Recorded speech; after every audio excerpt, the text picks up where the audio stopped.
Thank you very much. Good afternoon, all of you. Good morning, good evening, wherever you are across the globe. Thank you very much for watching Punchline Africa TV. This show today is a show of Africa Showdown. We have one topic that we want to touch that concerns elections, the crisis, the truth of the matter about the 2022 general elections of Kenya.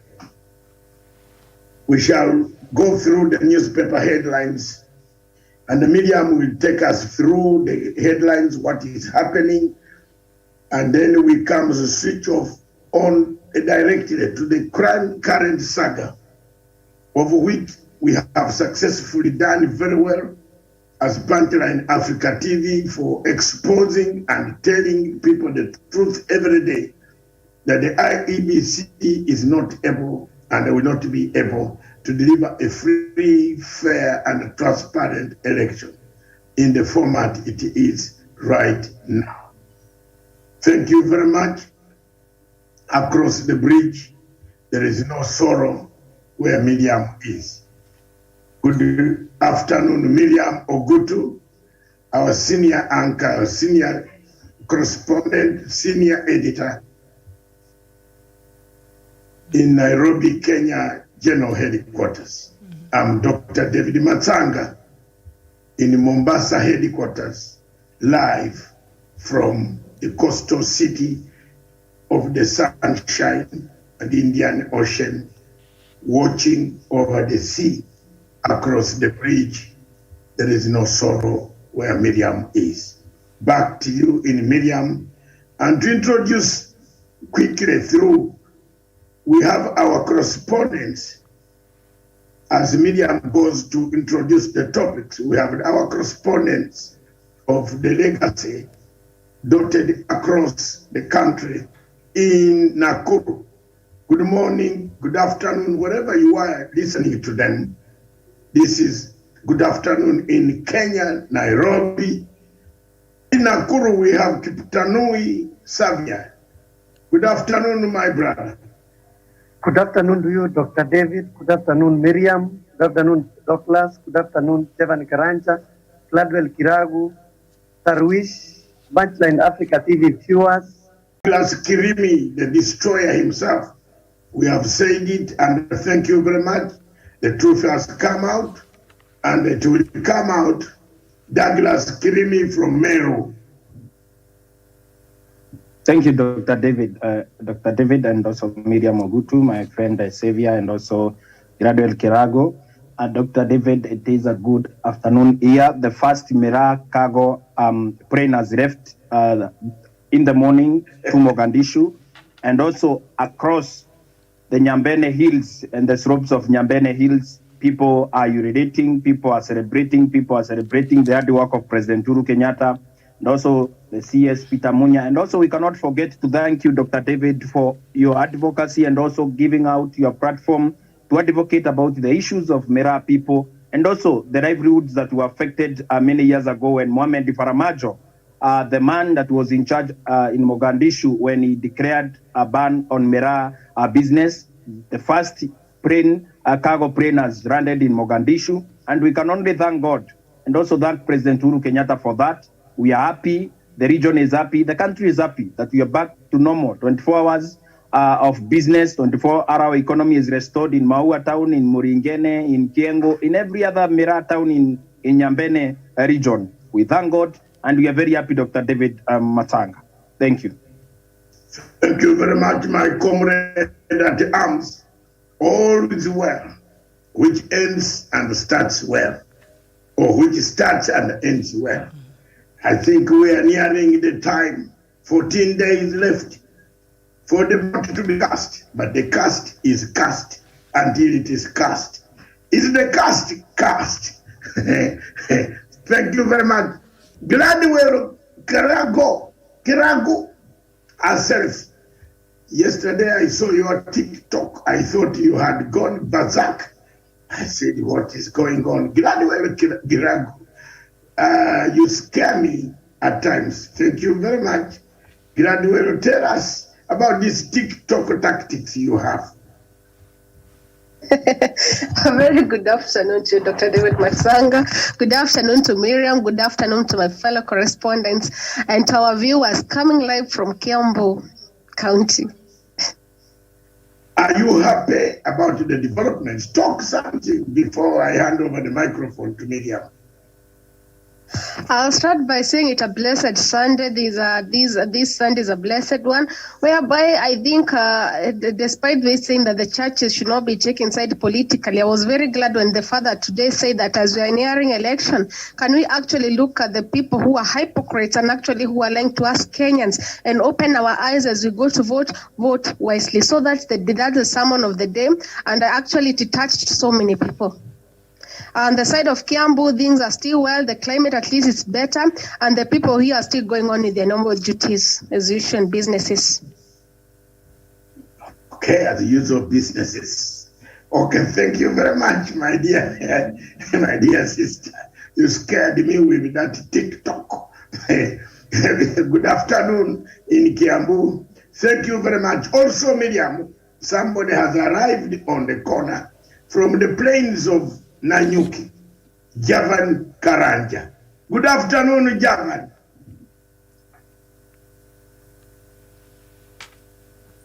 Good afternoon, Dr. David Matsanga. Yeah, go ahead. Test the microphone.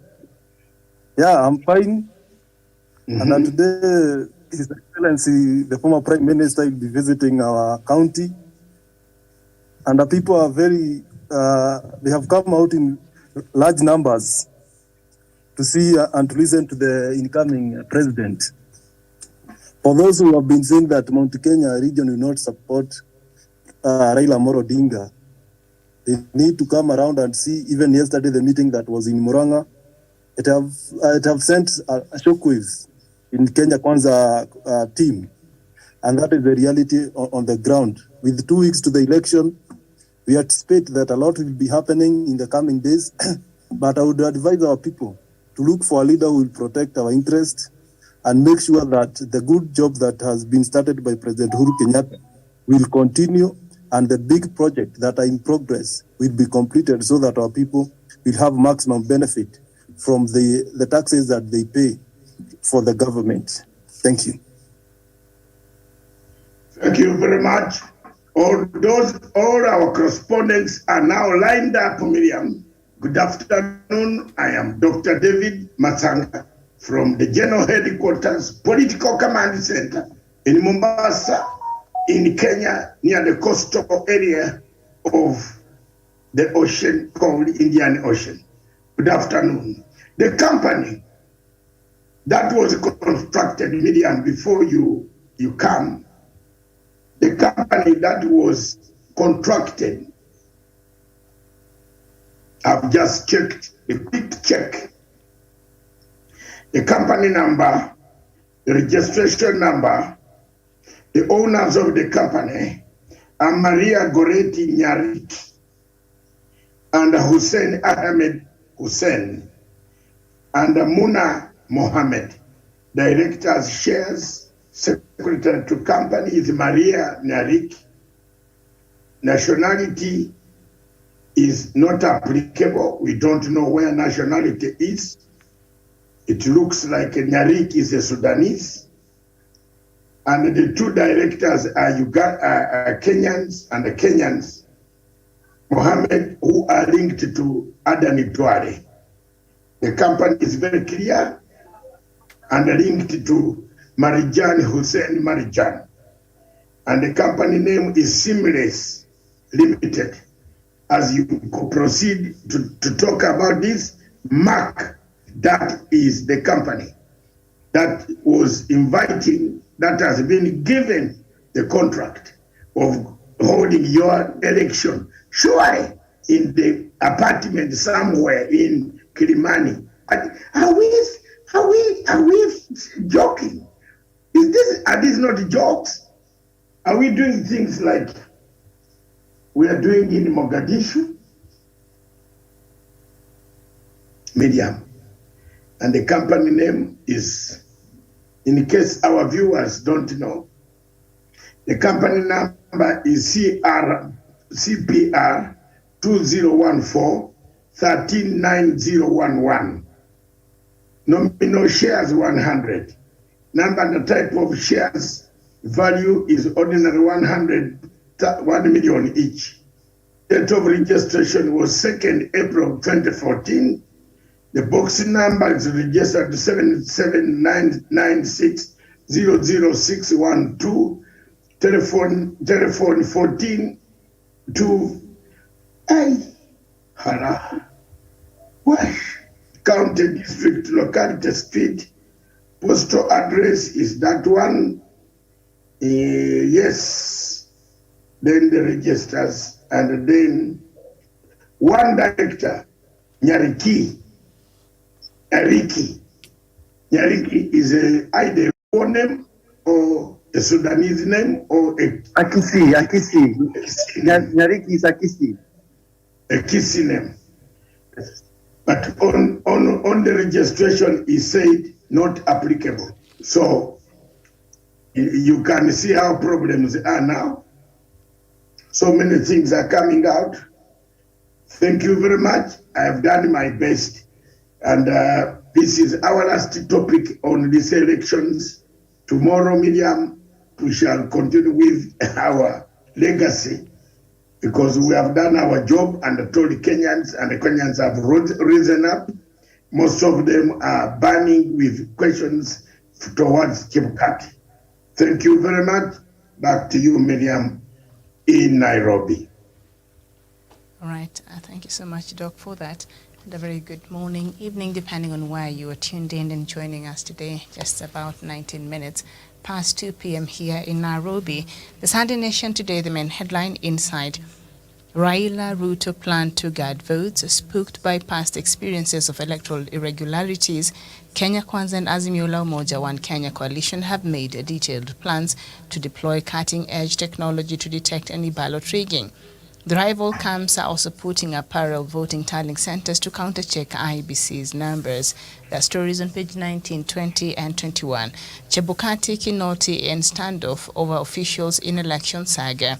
Uncertainty and hard questions linger on the fate of 3 officials linked to the farm contracted by IEBC days after dramatic airport arrest.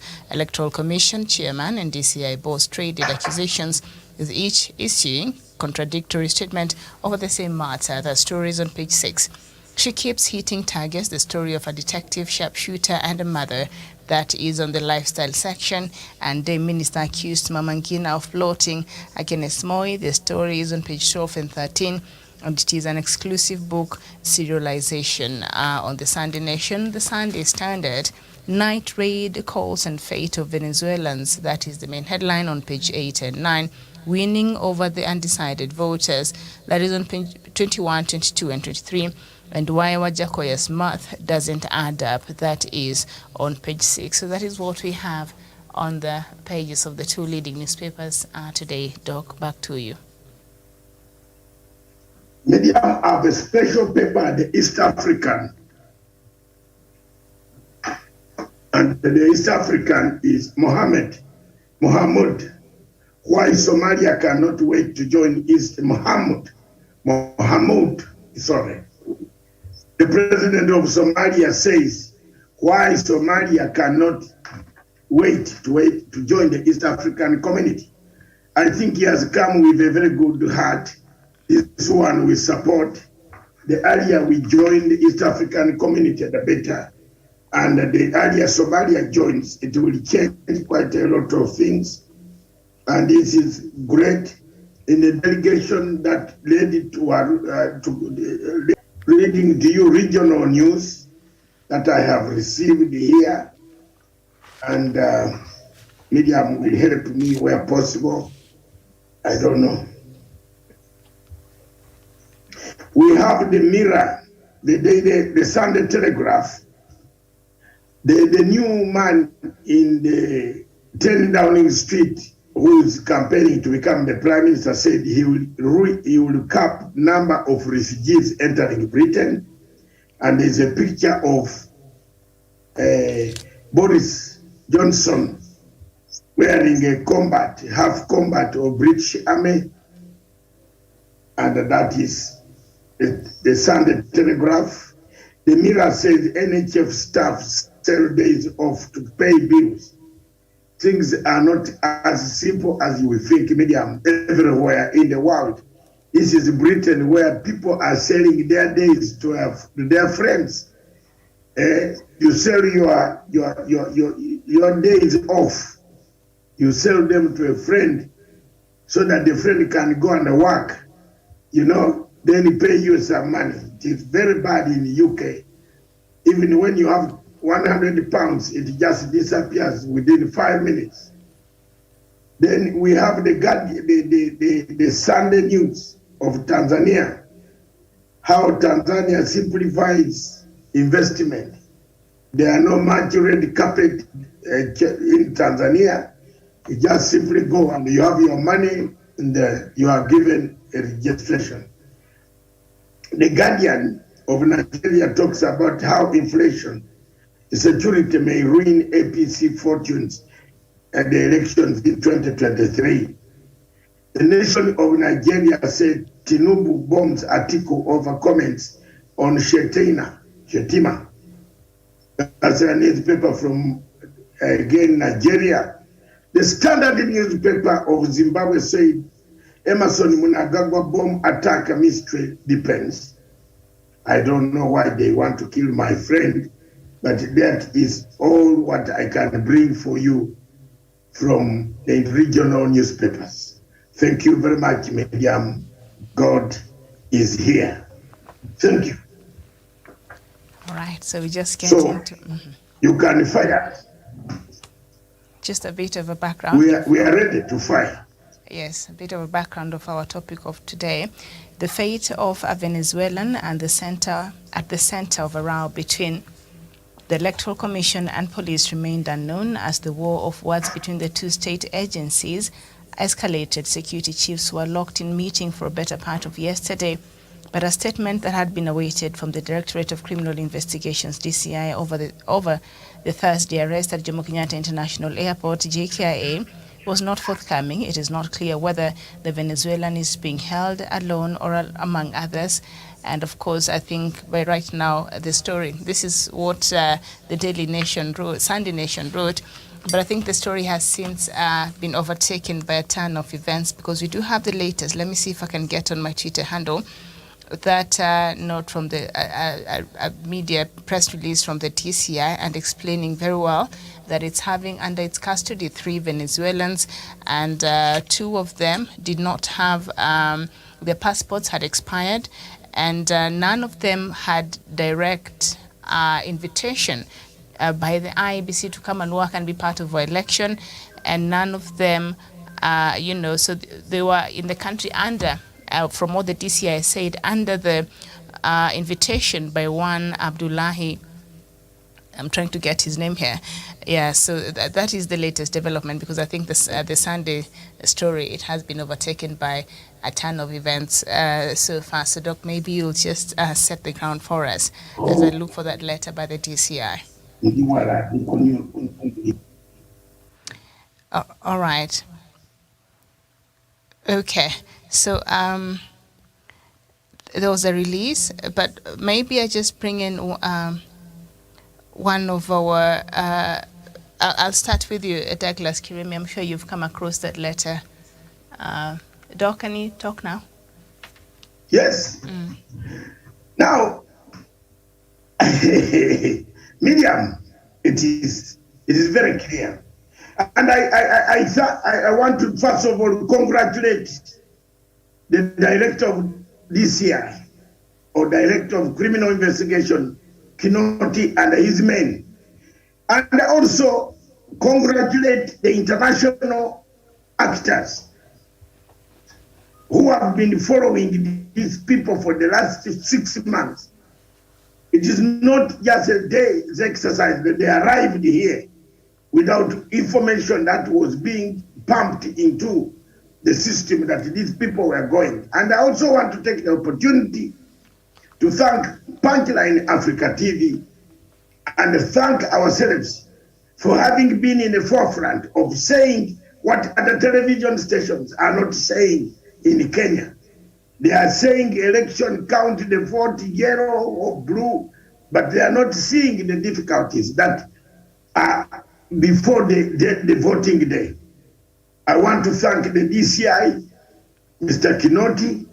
Thank you very much. Continue with this good work. Kinoti's letter is professional.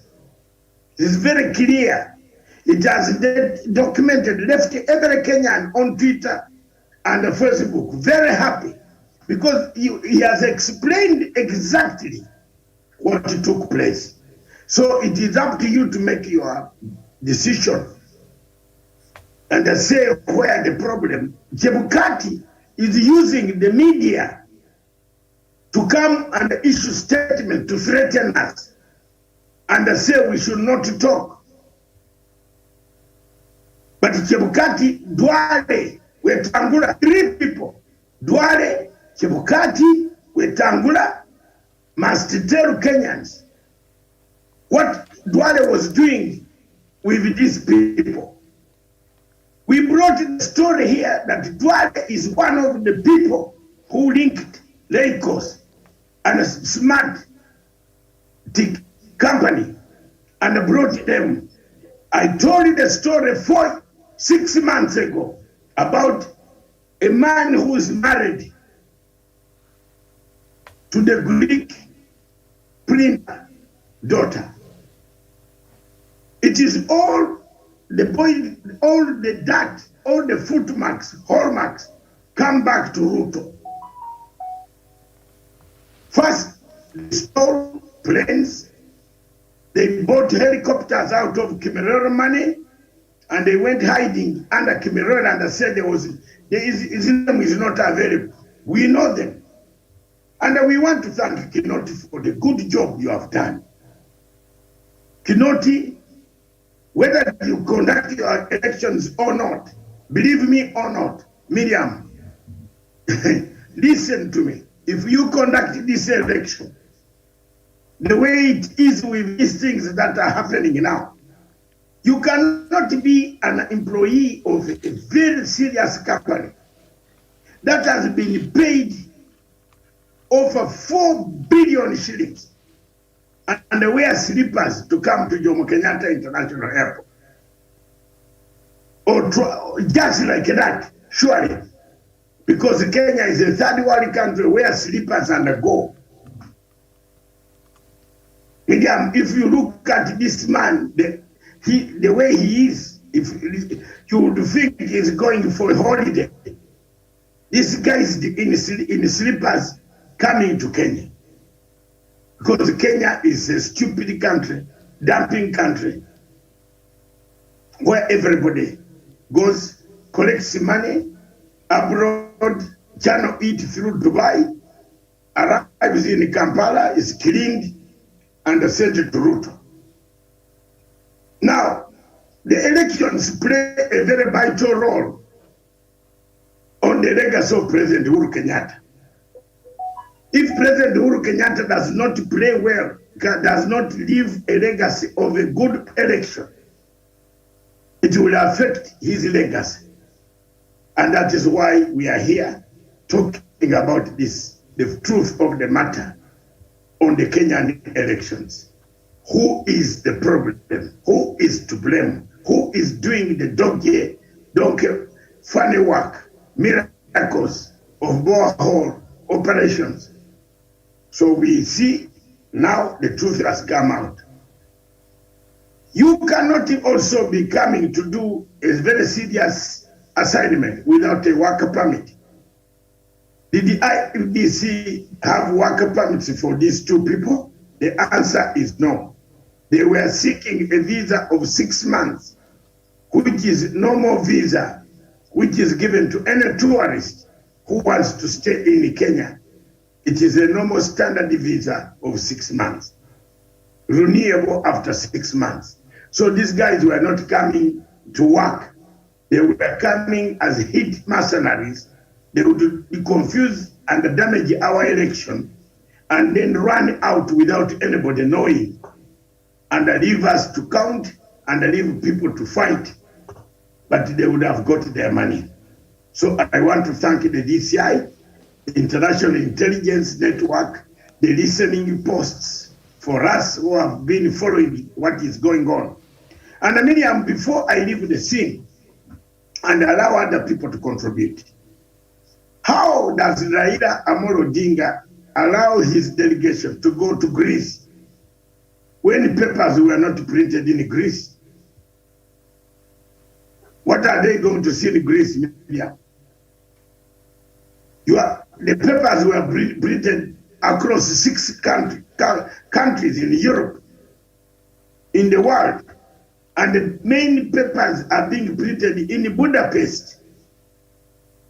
So Jebukata has taken us to a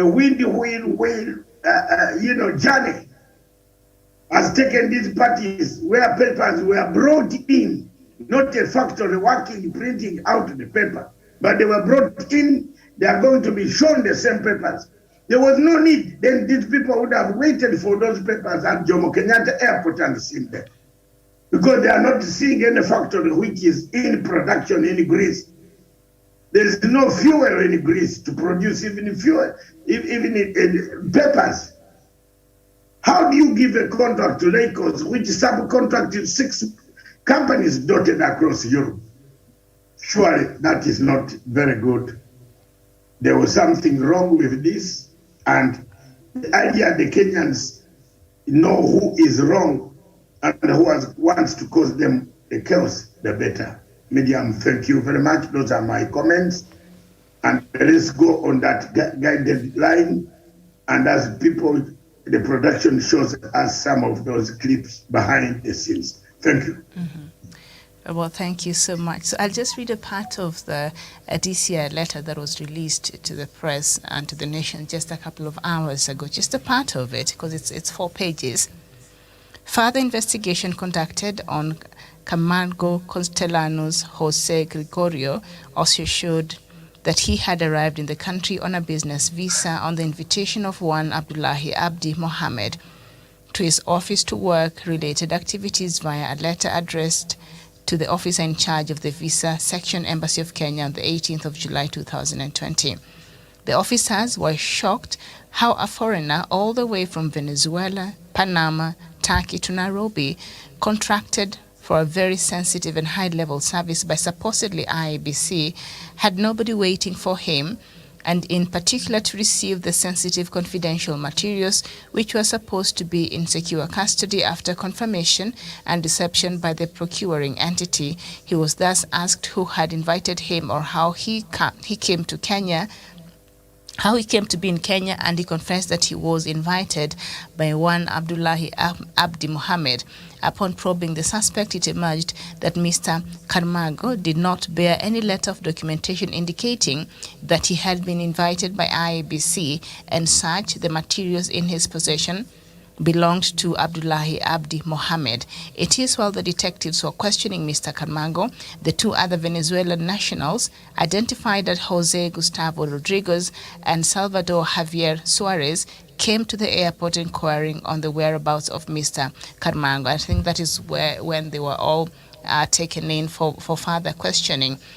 But it's just a part of what the letter from the DCI. So the DCI was trying to explain the reason why they held these Venezuelan nationals, because no information was provided to the airport authorities that IEBC is expecting such high level of election materials coming in to facilitate them at the airport. So that's why they were arrested, because IEBC had said, the DCI is targeting its staff and things like that. So the DCI went out of its way to explain the circumstances that led to the arrest of these people. So this person who was coming in and these people were here under the auspices of Abdullahi Abdi Mohammed and not the IEBC. That is according to this DCI letter. Kiptanui, Savania, your thoughts in the unfolding story? Thank you. Good afternoon, Miriam. Thank you for having me on this show. Miriam, I've been actually following up this matter through social media and other platforms. It is actually what we were discussing all over the week about Chebukati and all these mercenaries. And this is the culmination of what we are actually saying, Miriam, that these ballot papers and all this preparation for this year's election is not enough. Miriam, there are so many questions people have been asking themselves in social media that actually these people who are not even contracted anywhere by IBC to come and fix the King's kids. That's the way they've said. These are the visitors of Abdullahi. And who is this Abdullahi? There is a chain with Miriam that is now being revealed that this is the gentleman who has a relationship with Adam Dwale and the IBC commissioner. Miriam, as we said earlier, that IBC, some other commissioners were not even aware that these ballot papers were coming. Now, Miriam, Chebukati came out and defended these people, that these are the people they were coming to fix this and this and this. But when they were arrested, Miriam, these are the people even with expired visas. And if you see how they were coming from their country, Venezuela, Panama, then London, Miriam, and these stickers that these people are sneaking in is 14,000 polling stations. So remember, Miriam, recently, the Kenya Kwanza presidential aspirant, William Ruto, was complaining that 1 million people have been removed from the register, especially from East Bengal. 1 million, blah blah blah blah. We are not even scared. We don't even support the manual register. Miriam, these are the clinical signs. These are the signs that actually we are seeing happening here, and we are just wondering what is behind the scenes. Miriam, let me bring you something small, something that happened yesterday here in Nakuru. We had actually a peace walk from Joro Egerton University towards that road up to Joro Park. We confined youths and some other stakeholders, trying actually to bring these people, as I told you earlier, you people, that in Nakuru County is one of the cosmopolitan counties, and especially in Joro constituency.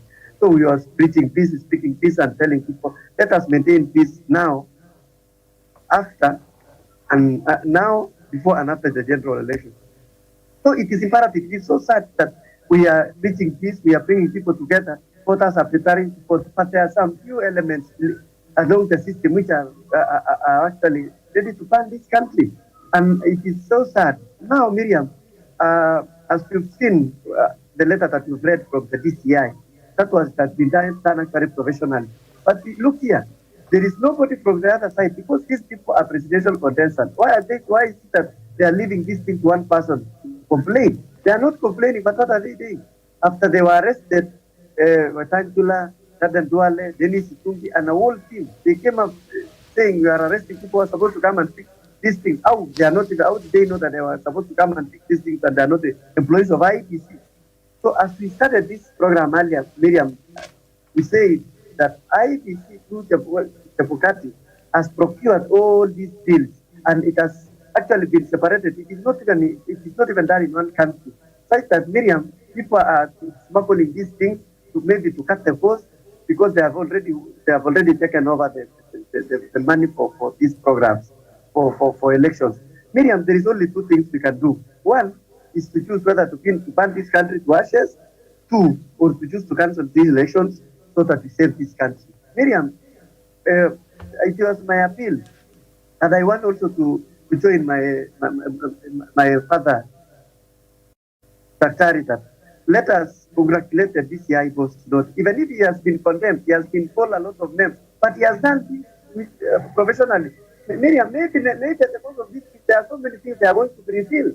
Now that we've known that Chebukati has been cheating us with his employees, and these people might be deported, let me ask you, those are the grounds that people are going to nullify these elections. So is it better that we nullify this election after it has been marred by post-election violence, or it is better we cancel them and we prepare, we jail, first of all, we jail Chebukati. There is sufficient evidence to jail this gentleman.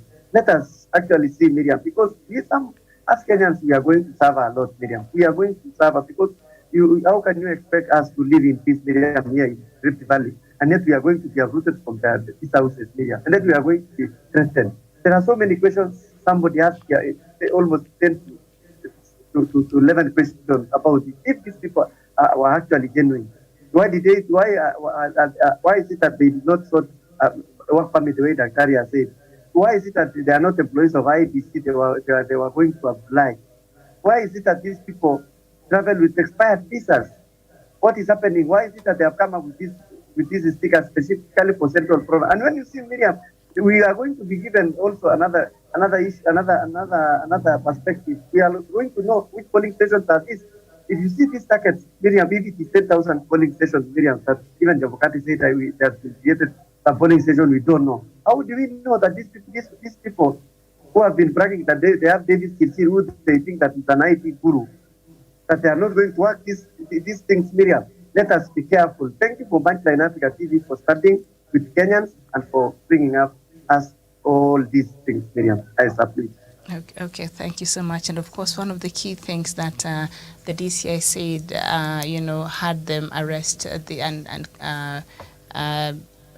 these Venezuelans and keep them into custody for a short period of time was because they had traveled with expired, passports. But, the instability in Venezuela, the country has extended, because of the instability, the country has extended the expiration date for the passports. So actually Venezuelans are allowed to travel across the specific countries have agreed, to be accepting Venezuelans who are entering their countries with expired, passports, and the extension of that was done earlier this year. So, but that is just one of the reasons why the DCI said they, held these nationalities.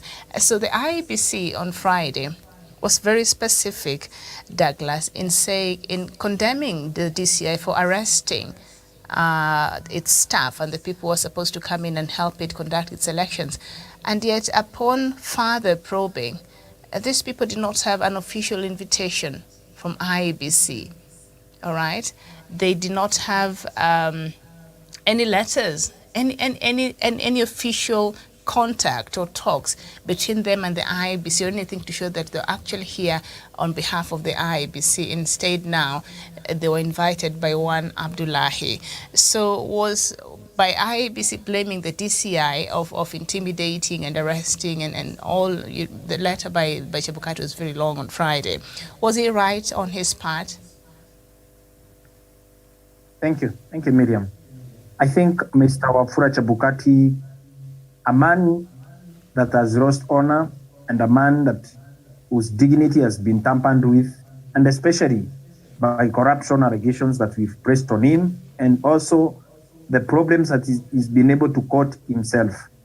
If an organization invites you in America for a workshop, you have to cite that letter to the embassy that is going to give you the visa and all that.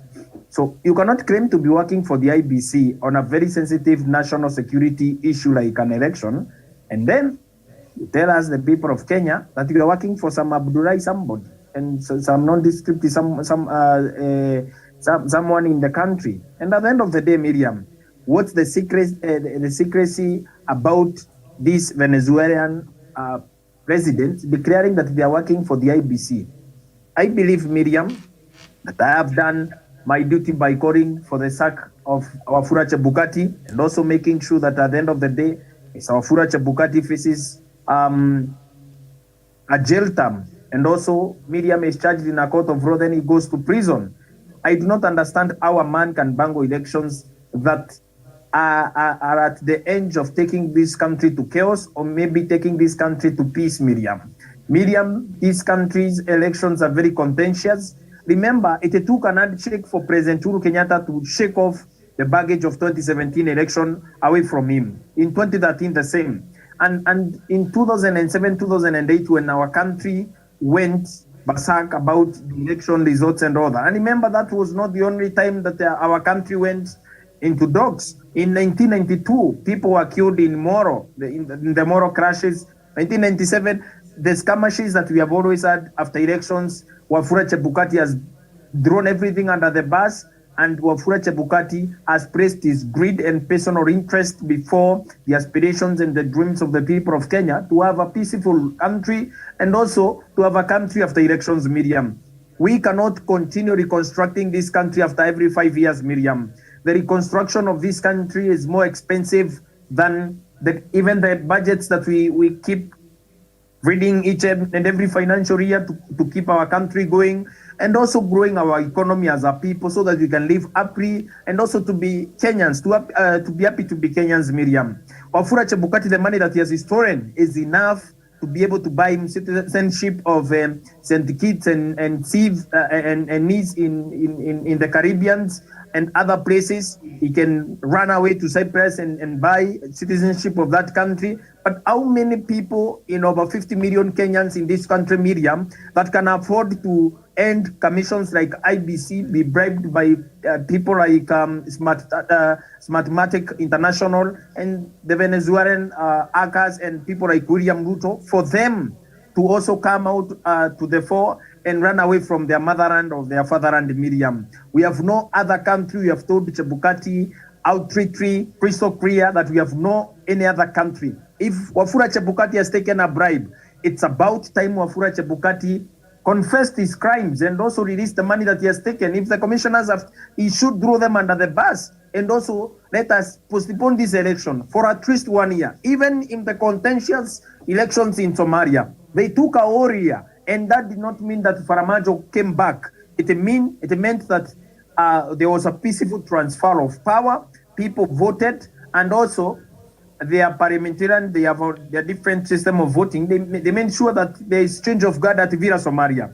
I believe from the deepest part of my heart, there is no right-thinking Kenyan that cannot let this election, which is a sham, be nullified or be postponed for at least 1 year and a half or a 1 year at most, Miriam, so that we can prepare ourselves better, so that we can kick out Chebukati and the commissioners, and so that we can have a clean commission that can be able to deliver free, transparent, and a credible election, Miriam. In this country, wonders will never cease. The other day, Wafula Chebukati was breathing fire. He was writing brimstones and thunder in a letter to newsrooms and saying that the way DCI is mishandling or manhandling their own employees, people who have now turned out to be in the country on private invitation of a person who declared these individuals as his employees, Miriam. A national security issue, all a national sensitive matter like an election. Wafula Chebukati has taken us for a ride, and he has sunk billions of dollars in this election, Miriam, that is going to be declared null and void in terms of technicalities. Wafula Chebukati has said over 2 years ago that he is technically incapable of delivering a free, transparent, and also a credible election. This election, Miriam, lacks legitimacy. With less than 15 days to go, this country, Miriam, has gone to dogs by one man, Wafula Chebukati, and the cabal of leaders around anniversary towers at the headquarters of IBC, and a few people in this country, Miriam, who do not want to see this country go forward. I'm asking Wafula Chebukati, it is your patriotic duty and to your fatherland and motherland to also declare that you have also taken bribes and disband this commission the way we know it as a country. It is an independent institution. We can take a whole year, Miriam, prepare IBC properly for these elections, because we are a third world country, not for any other reason. For people like Chebukati, incompetent and inept people who cannot be able to conduct elections without taking a bribe. For Wafula Chebukati, itching fingers, I wish you nothing but bad luck, because at the end of the day, we can't ban our country because of a person that has decided to take bribes and also to ban our own country because you have money. Thank you. All right. Thank you so much. So just in reference to the invitation letter that the DCI quoted here, they concluded the letter by saying, from the aforesaid invitation letters, it is clear that the three foreigners were in Kenya solely for business, with Abdullahi Abdi Mohammed applying for his personnel who he had contracted to come to his office in Nairobi to work-related activities, but there's no mention of IBC there. Gladwell Kirago, your thoughts on this new development over this saga, even as we continue to count down towards our general election on the 9th of August? Miriam, let me start by saying, after the last election, that is in 2017, obviously we were to go for another election after 5 years. And I'll start by saying that, definitely when you say we are going to another election after 5 years, Wafula had the time to prepare for the next election. And when much resources have been kept into it, money has been actually been put into it, and there is no way you can personally convince me that Wafula Chebukati is not into this. What is happening, Miriam, is Kenyans, for the time being, currently we are actually the spectators, but coming this election will actually turn out to be that we are the victims. And what I'm trying to say, Miriam, we've been calling each and every day for this election to be postponed, and it's high time they postpone this election. Miriam, as my co-panelists have said, we are heading into a crisis that before we actually get ourselves out of that mess, it will take another ages. So Miriam, my submission is, can we postpone this election? Can we postpone the election? We are not ready. We are not ready to go into war. We are not ready for the mess we are in 2007, 2008. Mm-hmm. All right, but even as we have this conversation, of course, these Venezuelans now are in the middle of this new crisis that we are dealing with and questions that IEBC has to answer. We must remember that Smartmatic messed up the elections in Venezuela itself in 2016, and it came out and acknowledged that its systems were compromised and over a million votes were entered in ways that were not okay during that election. Smartmatic itself said in Venezuela.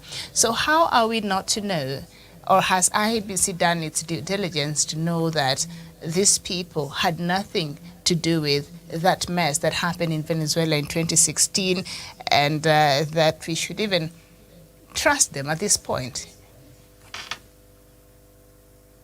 Did they? First of all, who is coming in? Yeah. And it seems, since, Doc, before you come in, since I think it's Javan, IEBC has not done its due diligence on a couple of other things, even on Smartmatic itself. So how are we not to know that if these persons were not involved in the mess in Venezuela, and also since IEBC did not invite them, so meaning IEBC might not even know who these people are. So how credible are these people at this point, judging from what happened in Venezuela in 2016? Javan, you can come in, and then Doc can take over from there. Yeah, thank you very much, Miriam.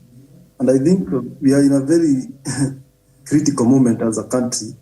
And as my brother Kiptanui have said, it is high time we postponed this election till Wafula Chebukati is well prepared to conduct this election and guarantee Kenyans credibility in these polls. Because we cannot be joking with our lives anytime and any moment, simply because someone like Wafula Chebukati wants to play games with our electoral system.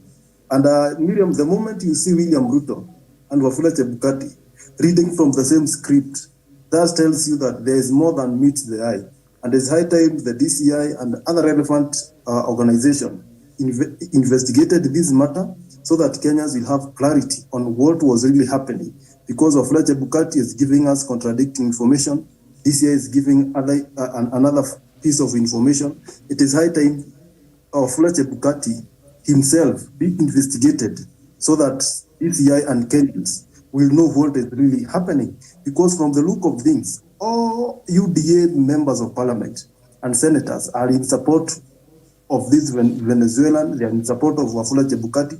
I don't know what it's cooking, because what William Ruto speaks is what Wafula Chebukati amplifies. That should not be the case. We want a country where we are heading to a free and credible election. The moment we see Wafula Chebukati as a partisan referee, that is when everything goes in the wrong direction. In any case, Raila Odinga loses this election, we will blame Wafula Chebukati because he has already shown us the signs that he is in support of William Ruto. This is so bad, Miriam, knowing the mess that Gigivoito in 2007 put this country through. Therefore, Wafula Chebukati is a replica of the former Electoral Commission of Kenya chairman who brought this country into fire.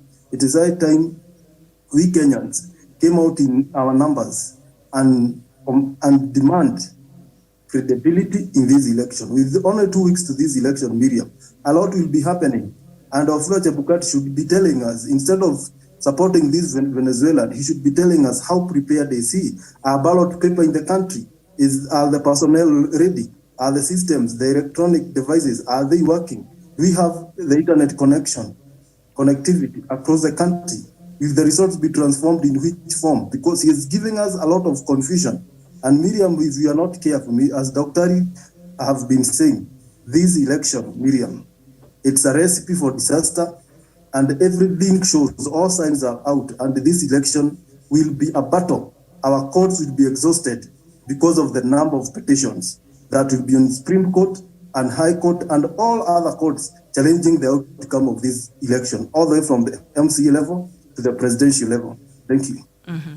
And I see we've been joined by, I think that is Paul Onyango and Tawish. Paul, if you can hear me, good afternoon.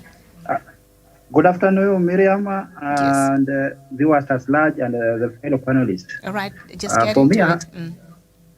You can hear me? Yes, go ahead. Yeah, me, I have I can say a very radical point of view. I'd already said Chebukati is somebody who belongs to jail. I think there's no need for us to proceed there's no need for us to proceed with the election, and we cannot continue crying. The only thing we should do, we should make sure Chebukati goes to jail first. Then we talk about elections later. Because the more we are waiting or we are wailing about these elections, the way Chebukati is handling it, I think the Supreme Court judges of 2017 are now vindicated, whereby the commission was accused of committing irregularities and illegalities with its own employees. Now, so far, as we are looking at Chebukati, is the man at the helm of everything.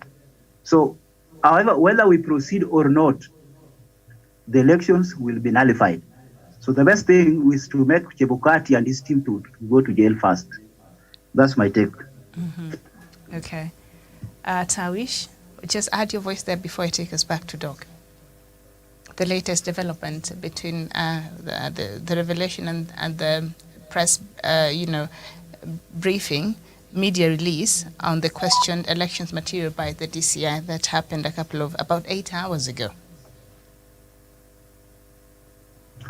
Thank you so much, Miriam Ogutu, and thank you to all, of course, correspondents and, of course, Dr. David Masanga.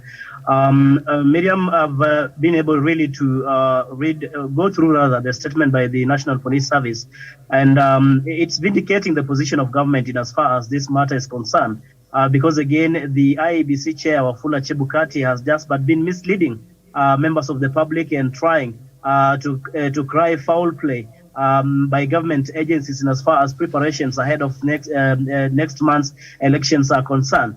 I join my fellow correspondents really in adding my voice that we do not have any trust with IEBC as is currently constituted, and of course Chebukati has not demonstrated he has not demonstrated that capacity and ability to give Kenyans a free, fair, and credible election. Miriam, it cannot be possible, Miriam, that such kind of very sensitive documents or materials that are going to be very crucial in as far as preparation of this election are concerned can just be carried that casually. In fact, when you read through that particular statement by the National Police Service, you get to understand that there's more than meets the eye. It could be that these particular materials were just coming into the country, perhaps not even for IEBC. They were not probably meant for IEBC, because the question Kenyans are asking out here is, how come that IEBC was making it a top secret and without even involving the security apparatus, as is the tradition? Because normally when such kind of materials come into the country, they have to notify the security officials, and more so the officials at the port of entry, and in this case at the JKIA. So by Chebukati doing what he did, I think it is more of a cover-up. There's more that is at play if Kenyans are not very careful, and an attempt to really compromise the integrity of this coming election. Therefore, Miriam, I can tell you confidently that the Kenyan people are really asking themselves, is Chebukati and his commission ready to oversee a free, fair, and transparent election, a credible one for that matter? This country and the people of Kenya are not ready to go to shed blood anymore. They're not ready to be involved in mayhem that we saw in the previous election, just because they do not have confidence and trust in the IEBC and the outcome of the election that we are going to have in August this year. Miriam, I submit. All right, and of course, Abdullahi Abdi Muhammad is the CEO of Seamless Limited and local service partner of Smartmatic here. So, Doc, when you look at this critically, because we know Smartmatics even tender to having been chosen the process was not par, and it was challenged even in court. But IEBC insisted on using this technology company, and we can see now it has its own, the person they were working with here in the country, now we see the CEO of Seamless. Could now Kenyans perhaps start thinking maybe that is the reason why Smartmatic was awarded this tender, because of its local influence and their person here on the ground? Thank you very much, Miriam. First of all, and thank you very much, Tawish, Onyango, Douglas, Javan, Gladwell, and everybody who is watching us. And thank you, Miriam. One question before we jump to that. Can I pose a question? These are employees of Smartmatic company, which does chem kits or which does electronics. Can I pose a question? What were they doing with stickers which are printed by Lagos?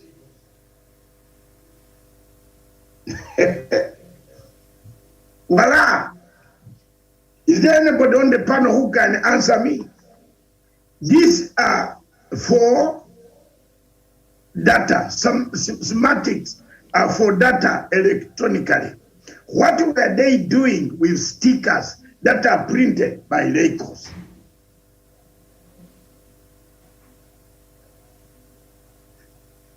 If you are an immigration officer or customs officer, you are carrying ballot papers when you are supposed to be the machine that is supposed to be a place where the ballot papers are supposed to be originated from.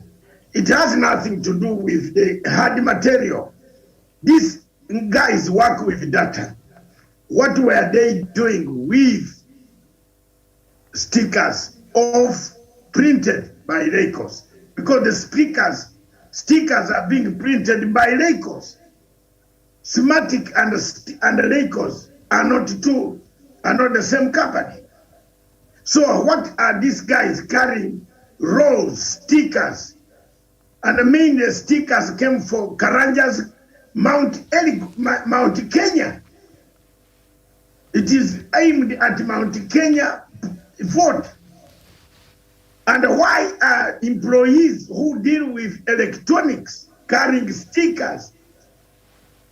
Because chem kits, you don't need stickers.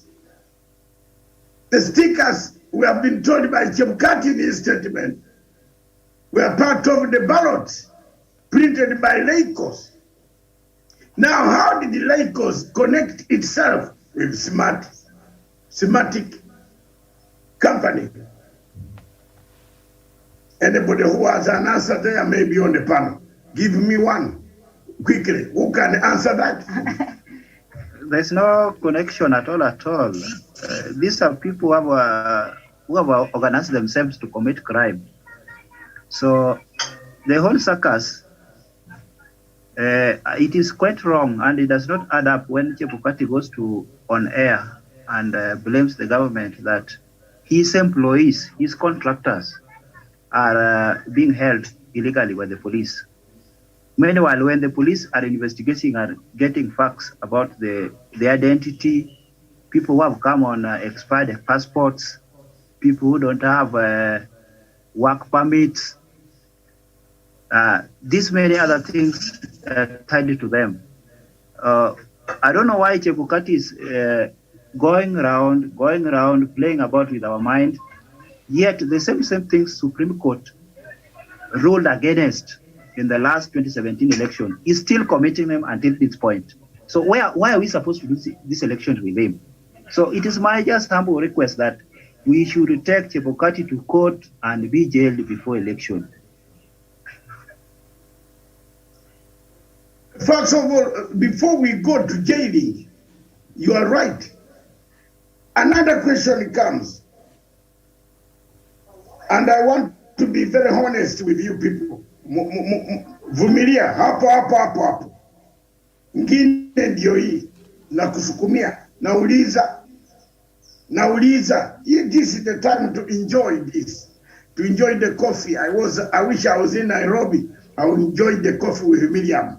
Now, look at this mess. 10 counties. Did you know that? 10 counties. Miriam, nisomee hiyo 10 counties. Meru, Tharaka Nithi, Kiambu, Kericho, Bomet, Nakuru. Have you seen Murang'a? Now, if the stickers are coming for the whole country, why is it coming for only 10 counties and not the whole bunch? Why? What about the rest of the counties? Have the stickers come? Now the final blow.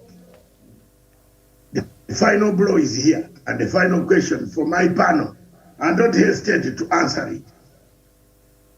Where is the cargo manifest? I rest my case. Miriam, I told you that at the end of the day, Dr. David Nyekora Manzi Matsanga will smile. And I'm smiling all the way. If it was Moi, I would be given money for having blown this. Am I wrong with that, Captain? I've blown it. So you are not wrong. Yeah, look for this money and return it. Mutaenda jail. I have no mercy. Paka mwingie jail. That Ruto kaingie jail. Now yote mutaenda jail. We can do this election, and now let me predict again. We shall do the election, but it will be nullified. But after nullification, Azimio is going to refuse the returning officers. If you think I didn't study a strategy, try me. Look at me, what will you do? And I say Raila will not go for the interview. Has he gone? Try me. Try. I told you, try this heavy banana. Have you seen I look like a heavy banana? Try me. I move. Look at me. I'm the boy. I studied the subject. And don't play with me, these stupid journalists around Kenya. What do you know? You have nothing. You are telling lies on TV. But try this heavy banana. I'll roll you. I have network. Even now where they went in Athens, they are in a hotel. I can tell you the hotel and the room numbers. Don't play with a man who has been exposed to 126 countries. Shut up! Shut up! Shut up! Well, at the very.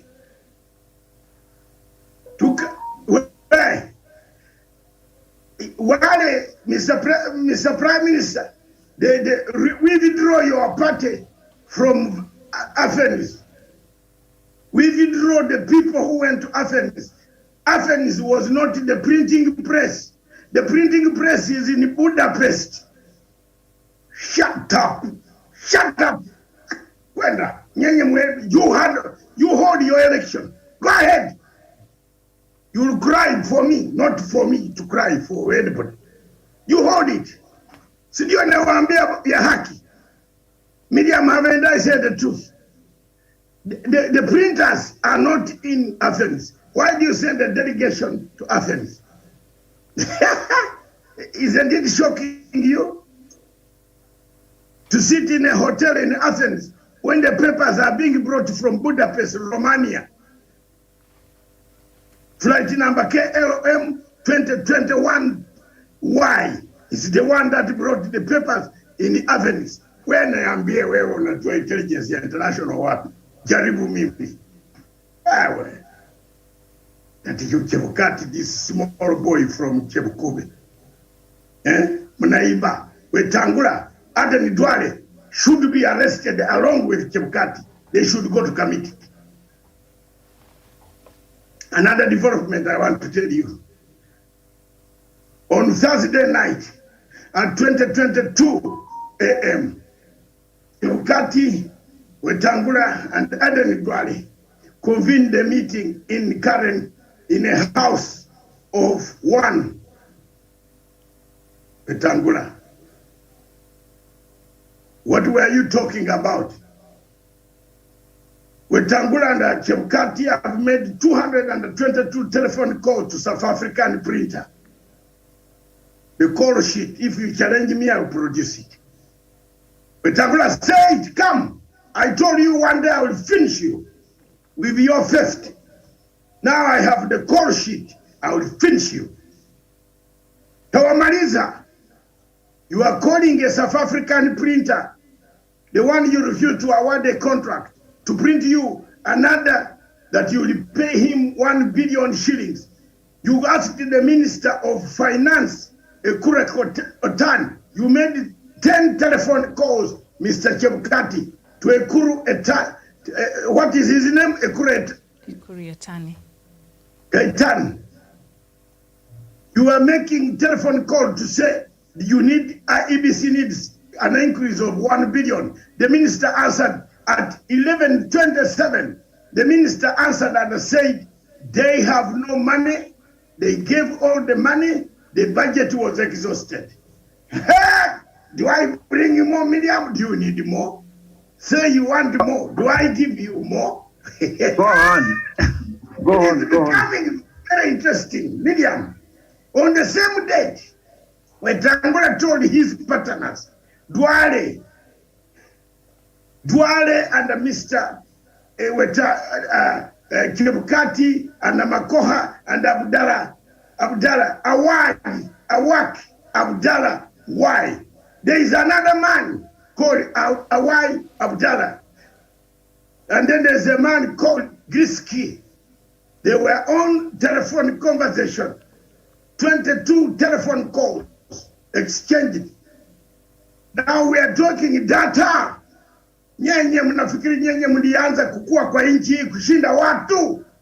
Sisi tulikuwa hapa zamani. Wewe wacha upuzi yako Ruto. Wacha stupidity yako Ruto wewe. Mshenzi. Wacha.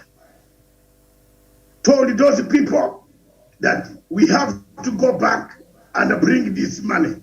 So, Mr. Chebukati, as we speak now, where's Mr. Makoha? He flew out of Nairobi last evening via Emirates to Dubai. He's connecting to London.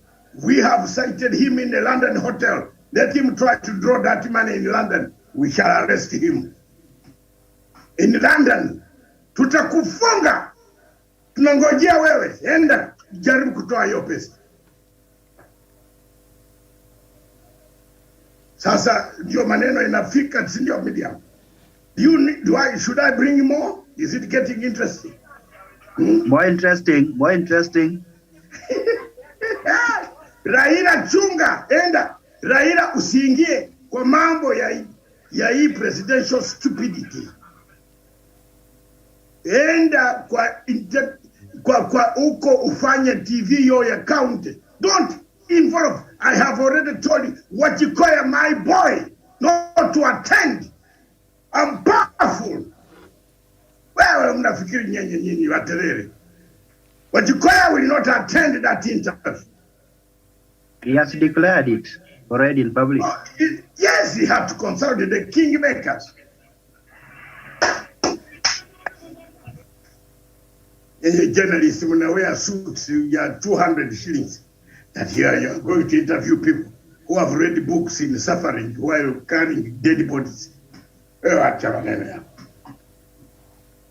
What questions do you know? Tunamaliza. hiyo interview inakuja, let Ruto a thief come and explain to the world how he has stolen and how he's gonna return the money. Tawishi, hao walikuja kwa mtu azimu, nyenye mjui mimi. Miriam, you haven't seen the other side of mine. I'm a rebel. And when I start on rebelling on you, Kiragu, nakuwa mbaya sana. Yeah? I've cooled it down. Kiragu, Emmanuel, are you quiet? Do I bring more? Kiragu, where are you? Can I bring more? Crisis meeting. Crisis meeting. Kiragu, encourage me to bring more. Crisis meeting at Karen. You saw in a picture that has just come flashed, which I flashed at 4 a.m. this morning. Nyenye munakuwa munalala ndi munalala zu. Me have slept for 67 years. Nyenye muendelee kulala ukakina Miriam, nyenye mulale. Mungu tutaonana. Mimi nilikuwa nafanya kazi. Ruto is worried. Ni mwana na mikono namna hivi.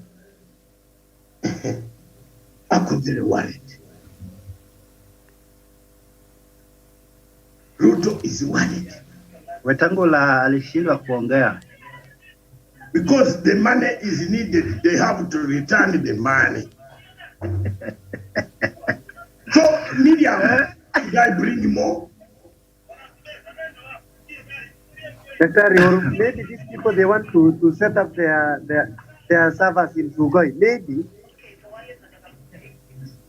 Hakuna njia zote zimefungwa. Everything has been blown up.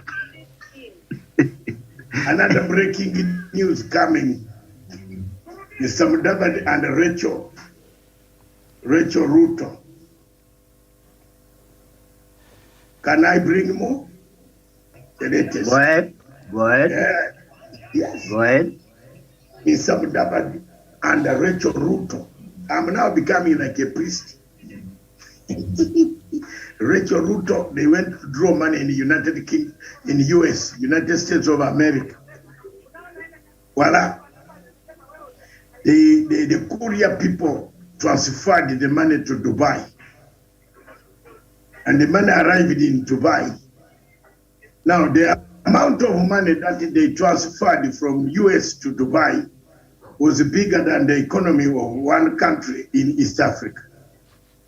Now, the receiving bank in one of the countries of East Africa called Country X, by Thursday last week and Friday morning, that Country X, there was not a single dollar you could find.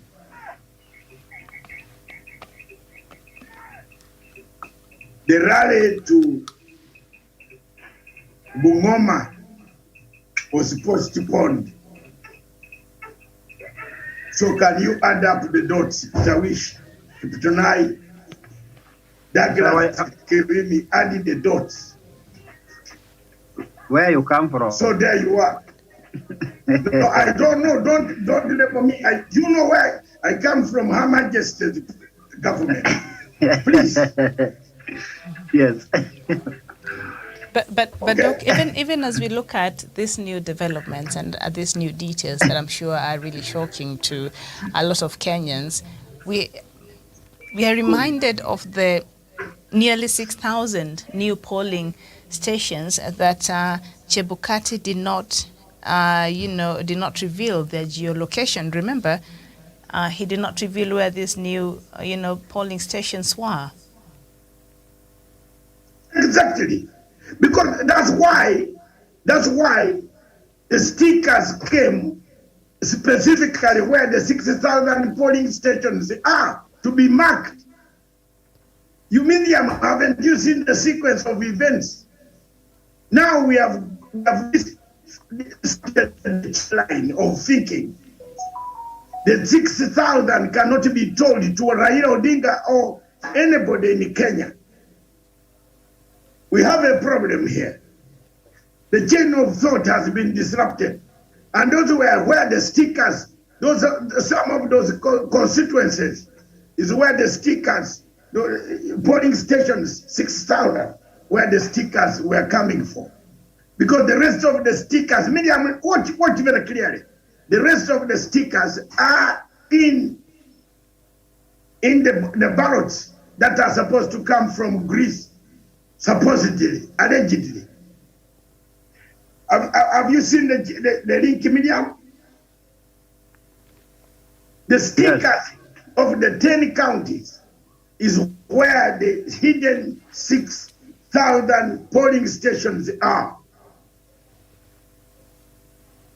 And those are the ones that have not been told to you. You don't know them. So they were going to, in hacking, Miriam, look at me. Mama, when you are hacking, you buy a new phone. Can I tell you a bit? I will not tell you the last minute what you do. You buy a new phone and you buy everything. I've been near such schools, and don't ask me how. Then you just grab, you destroy those phones. So what they were going to do with these scheme tickets, as soon as the reporting starts, the new constituents, polling stations will appear on the screen. And when you go back in the data to look for the polling station, the phone has been destroyed. A hacker can hack you. Miriam, for example, in the studio there, if I came, I could take your text messages. All of them at a go. All of them. And then you look at your phone, you don't have your text messages. Are you listening to me? You people. And within about 10 minutes, your text messages, after I've read them and transferred them somewhere else, they return. You say, my phone was down, I can't text back. You are done already. But if you quickly report to Safaricom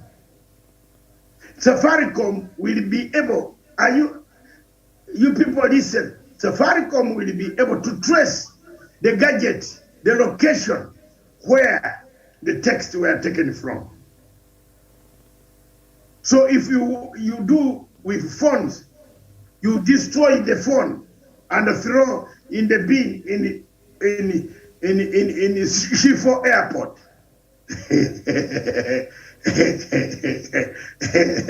From ICC to Shifo Airport, ask Itumbi. You throw in the dustbin there. So by the time Alcatel traces the gadget, it is either crushed by the trucks that take the rubbish, or the phone is left there, but there is no hacker. That's why it is called hacking. You don't see the man, you see action taken, but the gadget can be found. So if you hack using that phone and you move with the phone, kabisa ndi uko kwa ndege unakuja Nairobi, someone will say he landed in Nairobi and he has that phone. Tracking that phone is very easy. So these scheme kits of 10 counties, the constituencies of 6,000, that will give Ruto 1.2 million votes. How did Ruto know that 1.2 million voters were removed? Is it through the same system of a trial on the same 6,000 polling stations? Thank you very much. And just to add on what you're saying, Doc, this is what the DCI said in the letter that was released to the media and Kenyans earlier on. The stickers were for various polling stations, which he stated were for approximately 10,000 stations, namely Nairobi, Kiambu, Nakuru, Meru, Machakos, Murang'a, Bomet, Nyeri, Tharaka Nithi, Nyandarua, Kericho, and one was unprinted roll. So there was one roll that was unprinted, and he acknowledged the bags as his personal luggage. So I think that is what rose suspicion, with the DCI, because you cannot declare that a personal luggage. Now, if you connect medium, Stephen, put on this luggage, put on this now, let the world see what I'm talking about. I'm sending it to you. Put at the gadgets. Let me send you the gadgets. That way I will show you where we are. Akia Mungu tunapata hawa. These are the gadgets. Medium, these are the gadgets. Sorry, as anybody can come in to talk as I look for this information. These are the gadgets. Stephen. Those are the gadgets. I will show you once they are on the screen. And Stephen is here.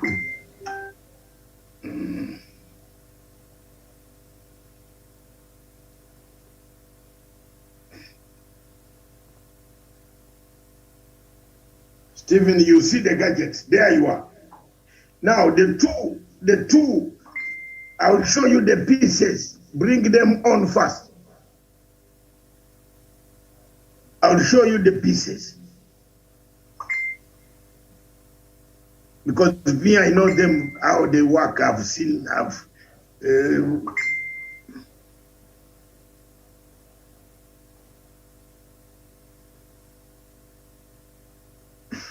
Stephen, are they there? Miriam. He's working on it. Yes. So Miriam, what they have done, the new role, the thing was going to print, they were going to now print new stickers for new constituencies, but the machines to make the stickers are here on this wall. Have you seen the last piece? Since this thing has not come.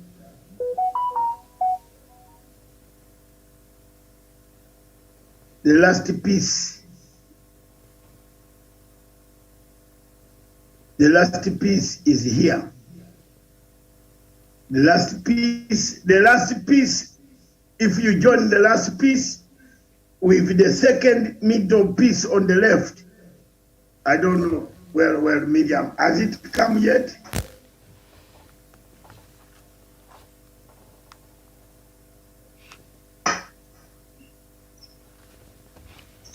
Yes, it's on the screen now. The piece near this a target object for as a polling station. Because even if you are using imagery on the screen, it will create you an imagery of an imaginary polling station, of which you will feed the television station. You now feed any newscast, any transmission by satellite. Remember, in this, the DCI has not displayed to you even the satellite. 2 satellite phones were found with them. I would have shown you a satellite phone, the latest, with image, which does video. They were with them. So, it has cast, it casts a lot of doubts on this election. It is up to you people. You are in Kenya. It is your country. Nobody is going to force you to do things that you don't want. But if President Uhuru Kenyatta now says this election cannot go on, people will say it was his intention. So the best thing, I think the president will have to decide if they march on, go to election, do a very bad election, and then let the courts be our savior. I think that is all I can say now. I can now listen to any further comments. And I think as the further comments come in, also the issue of, because it's still in line with the preparation of the elections, and even as we look at this matter, Raila Odinga has decided that he will not be party to the presidential debate that is slated for Tuesday. And let me just read a bit of that from his presidential secretariat. And he said, simply put, our main opponent has proven over the course of his career that he will do and say anything in his ungovernable greed for power.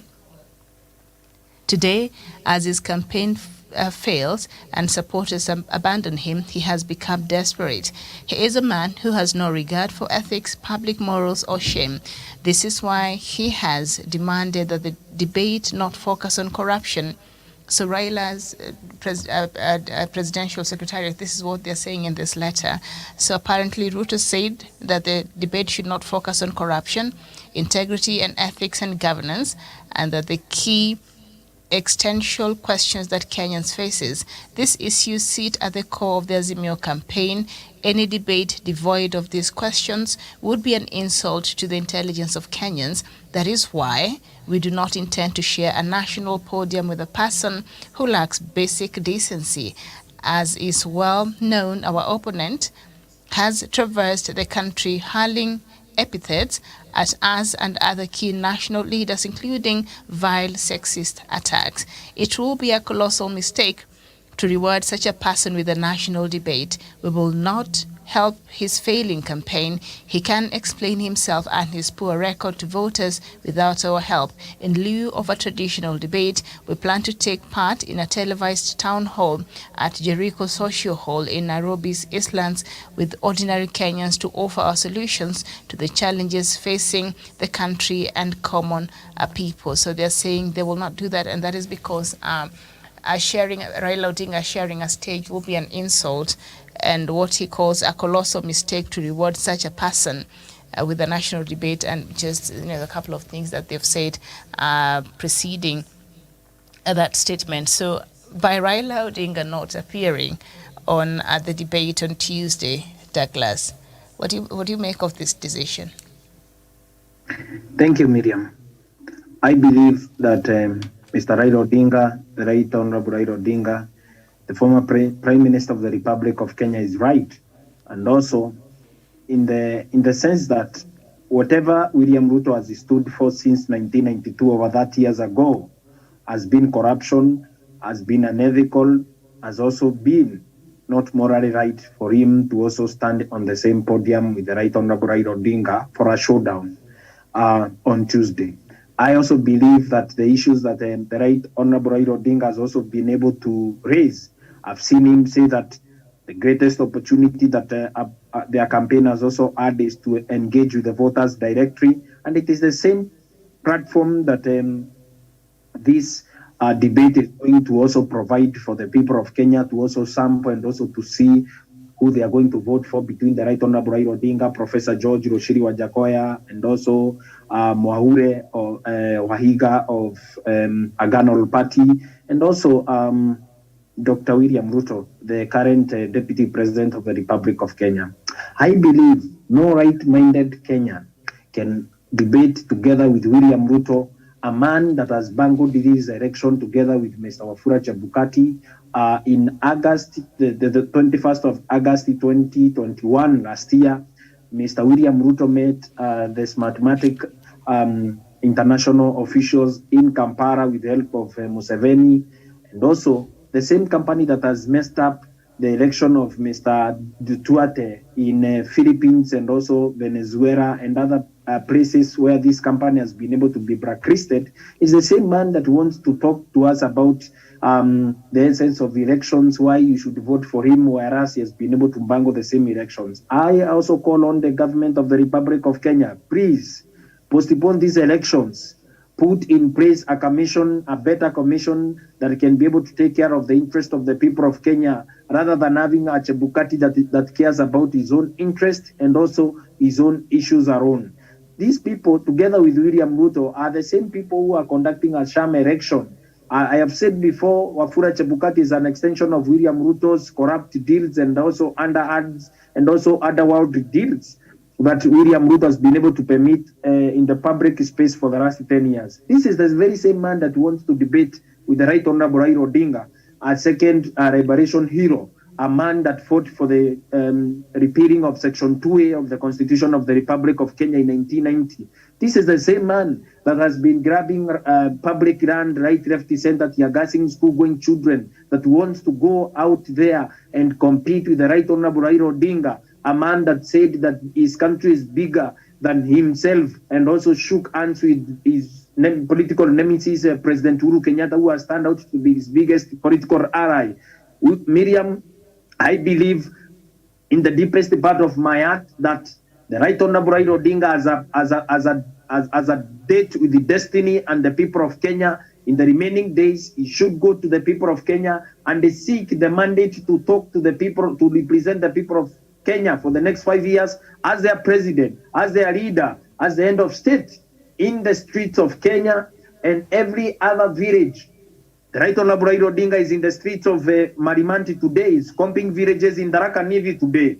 He is speaking to the hearts and the souls of the people of Kenya directly, asking them for a mandate to lead the people and also continue uplifting the lives of the people of Kenya, releasing the people of Kenya from shackles of corruption and also the corruption cartels as read and also permitted by Deputy President Dr. William Ruto. For us as a people and as a country, we should be able to also shun these sham debates and also ask real questions. Who is going to lead us for the next 5 years? Have we decided that democratically that this next leader is going to uplift this country or continue rooting this country or continue having taking and stands especially on election matters, whereas you know you have also implanted your own goons at IBC led by Wafula Chebukati to inflate numbers in your favor. For the last 4 years, Miriam, we've been treated to a sham display of arrogance in our churches and every other place. I keep asking myself, he's been to churches in Mount Kenya region. Are there no churches in Sugoi and Kalmagut where his wife comes from? We should not be treated to melodrama by William Ruto and co. When we have a country to lead, when we have a country to vote for leaders in the next 15 days, 16 days, we have a country to come back to, and also leaders that can be able to take this country forward. And I'm also calling President Uhuru Kenyatta, please don't sit on the fence. Involve yourself, involve your government in these matters. Stop this sham election. Please make sure that for the next 1 year, the people of Kenya are prepared to go to a vote that is free, transparent, and credible. If you leave these matters to the hands of, to the corrupt hand of Wafula Chebukati, it's going to ruin this country, and part of your legacy will be a backward direction, and part of your legacy will be an expensive reconstruction for a country that you had a duty and a responsibility to save from the corrupt hand of William Ruto and his extension of the left hand of the corruption that he has been able to permit for the last 10 years in the name of Wafula Chebukati, the chairman of IBC, and a few commissioners in that commission.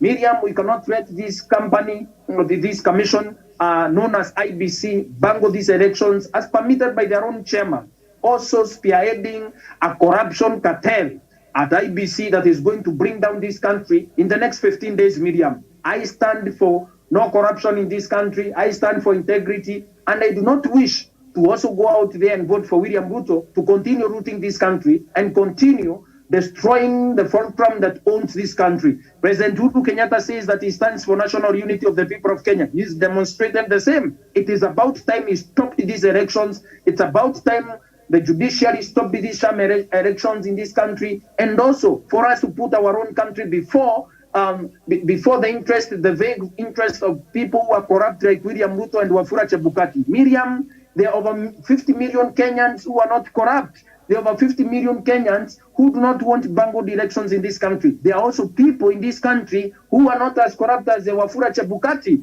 a man whose incompetence and inept has also placed this country at the edge of a crisis, and also at the edge of corrupt. We cannot reconstruct this country at a cost of $1 billion that could have been used to also conduct a free, transparent, and a credible election. For anyone that loves this country should join the clarion call, and we postpone this election. Somalia, a banana republic, postponed the elections for 1 year and handed over power peacefully. Mr. Faramajo went home. And even in this country, we can postpone these elections, President Kenyatta to be in charge of a caretaker government for 1 year, so that we can have an election free, fair, and transparent, and an election with legitimacy. We cannot have an election that has lacked legitimacy, even which the DCI himself is laughing at. He is asking, can we conduct elections when we are angry, sensitive, national,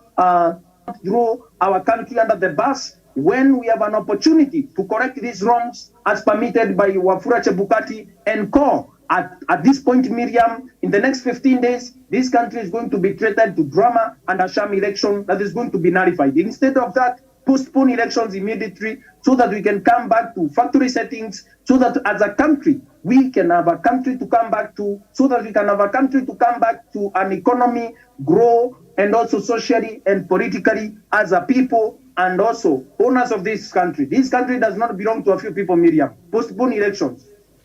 Okay. Kiptanui Sevania, Raila Odinga pulling out of the presidential debate on Tuesday. Will this do his supporters any disservice? Thank you, Miriam. Thank you, Miriam. I want also to join my brother Douglas and other panelists to thank Raila Odinga for not even daring to go to those elections, to those debates. Miriam, you see the last debate for their deputies. It was not a debate, actually, Miriam. That is why you see the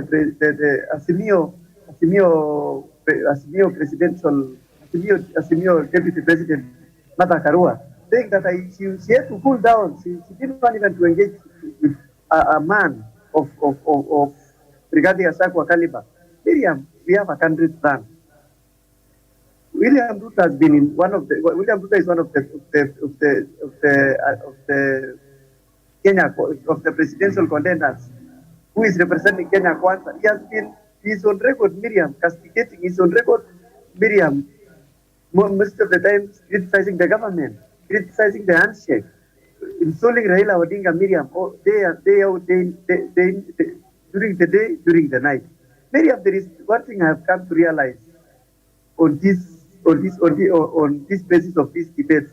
Miriam, some journalists, as Bacteria said, are making a lot of money. How do you know that these journalists who are supposed to be to moderate these debates are not sending questions to Karen for something small?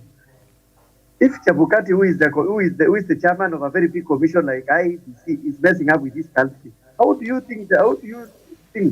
Maybe these journalists also are leaking the questions that are going to be asked. Kiptanui, thank you. Those are not the reasons Raila's presidential secretariat are saying. They're saying that Raila Odinga being on the same stage as Ruto will be a colossal mistake, and that is because they pointed out that perhaps Ruto had asked that things to do with corruption and ethics, integrity, and governance should not be part of that discussion. That's what they're pointing out. So it really has nothing to do with the journalists, but these are the issues that they're talking about. All right. Now, Miriam, if the issues, if what you are going to ask them are issues of how to fight corruption, how let's say, for example, how to fight corruption. Miriam. Ruto is saying that is not supposed to be part of the conversation, according to Azimio. Then there was no need. Then, Miriam, there was no need for these debates, because what are the basis of things? We are supposed to ask them. The corruption in this country, Miriam, has actually made us poor. So those are the questions we are supposed to be asking them. Then, if you see this person does not want to be asked about how he's going to fight corruption, how he's going to create employment, how we are now, what is the reason of this person going for these seats? What's the reason of this person? What is the reason of this person becoming the chief commander of Armed Forces and the president of the Republic of Kenya? There is no business of going to those now that I doubt that these people are not going to be questioned in terms of that, in terms of corruption and terms of accountability, Miriam. William Ruto is on record with these groups, Miriam, that one time he said, I cannot see corruption as an hindrance to leadership. How? Let us actually be careful the way my brother Douglas has said, so that when it comes the time of voting, we vote out these people. Thank you. Okay, thank you. Gladwell Kiragu.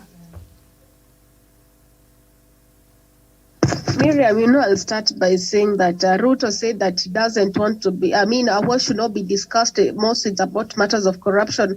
But, Miriam, what actually makes our country to lag behind actually it is corruption. So I think if I was asked my opinion, can also corruption be discussed something that is actually uncomfortable of because he plays almost 99% of it. So actually I support Raila Odinga. If they're not going to discuss it, may he not also face the panel. Also, I support Wajakoya. He said that if he's not going to be put together with the four of them, then he's not also going to attend. Like what happened with the last presidential debate, they were all on the same podium. So can they do the same this time too?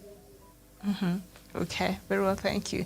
Jevan is not there, but Sam Oltawish, your thoughts on Raila pulling out of the presidential debate? Thank you so much, Miriam, and thank you, of course, for my fellow correspondent for the submissions you've made. Indeed, Miriam, I will say that it is justifiable that Honorable Raila Amolo Odinga has chosen not to honor the invitation to attend that presidential debate, Miriam. For the simple reason is that even the supporters of Raila Amolo Odinga out here are actually in support of that particular decision, because there's a feeling, a genuine feeling that the way the questions are configured and the type of debate that we are anticipating that we could be having in case Raila Odinga was to honor this particular debate was going to be completely out of place, Miriam. In fact, you remember what happened between Rigathi Gachagua and Martha Karua. In as much as Martha Karua, of course, displayed herself as a mature, a sober, and a stoic a person when it comes to debating, you could clearly see a sharp contrast from the opponent. And I think the issue here is largely more to do with people who are not experienced when it comes to matters politics, people who are not good debaters, people who are not able even to stick and to the rules that have been said or the guiding principles when it comes to this debate.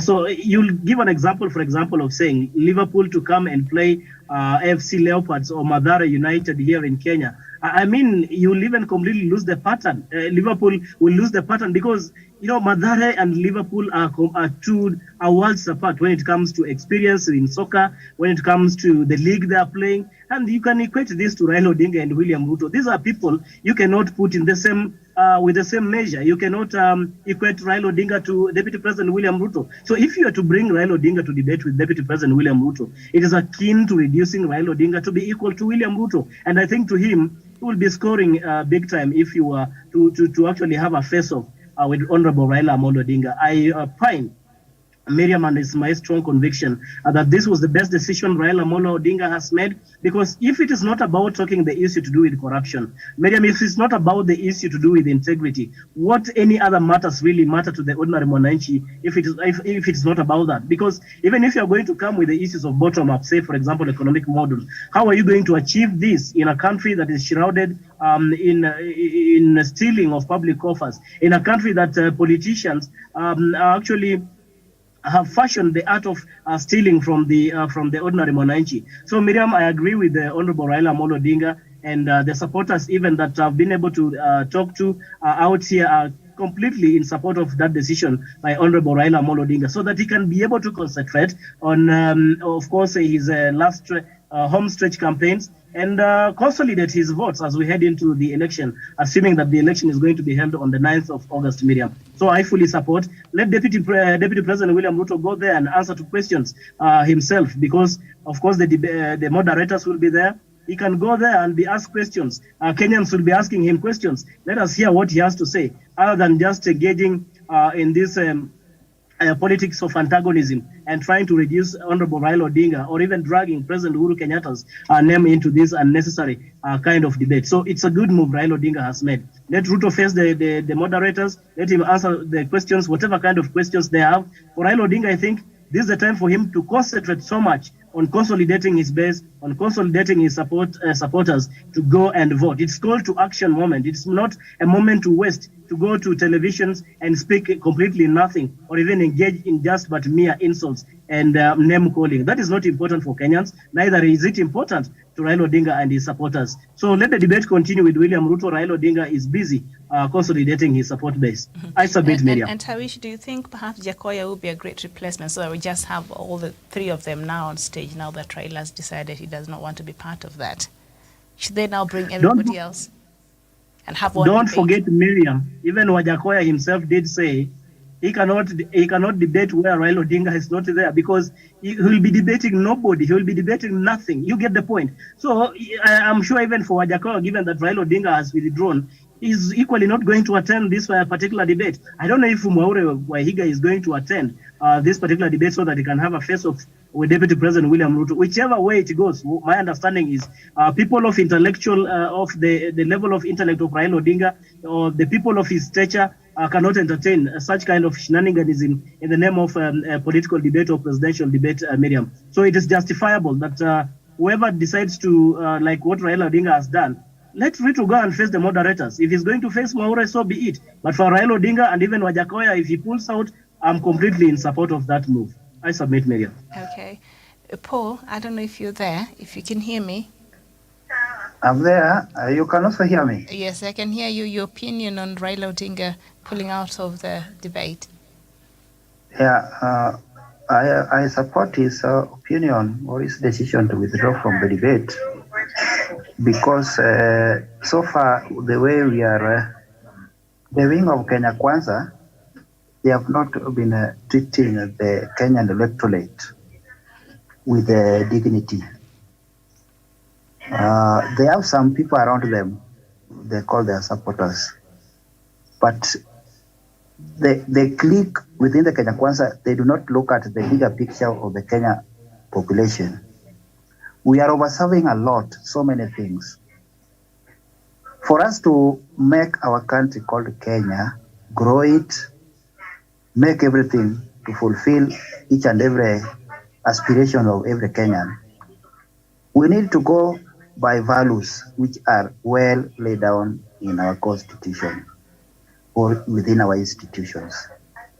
If a candidate decides and tells everybody else that we will not speak about anything that concerns our values, concerns our integrity, then there's no need for him even to be on the ballot, to be elected or to be voted for. So we should shun those kind of politicians in our country or in our electoral areas. So that is a sign or a warning for those who want to listen to William Ruto. I know he has supporters. Let him proceed with the debate. Let him tell, he can speak about what he wants to do for them. But those who are in Azimio like me, I will do other things. I will not even waste my time reading newspaper the next day what he spoke about. Mm-hmm. So what I would rather say for our Kenyan people is that we need to be very careful with the way we are voting our leaders.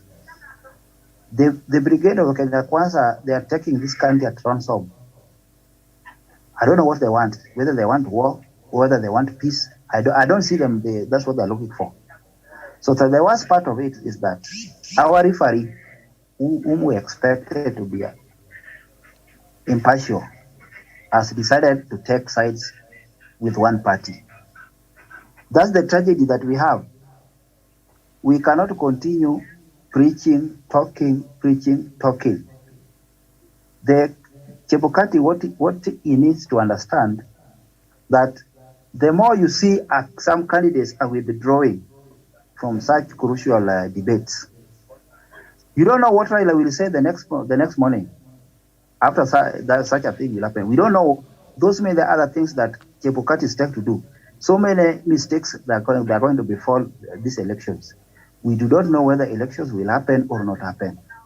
We don't know whether the president may decide or suspend all these elections altogether. We do not know whether Parliament can be recalled. They discuss about these elections altogether. Because the way we are moving when in a situation where we are not quite sure where we are heading to. As per now, it is the electoral body that should have told Kenyans a clear roadmap. Everybody should have seen that we are moving in this direction. The roadmap should have been seen by everybody else. But a situation where we are moving in a state of confusion. Some people are going the other directions. Some people are coming back. Some are going in a different direction. So we cannot live in that state of confusion forever. It is the electoral body that should have set everything right for each and every person to understand where we are heading, where we are coming from. So as per this, I really concur with the Azimio candidate for withdrawing from the debate.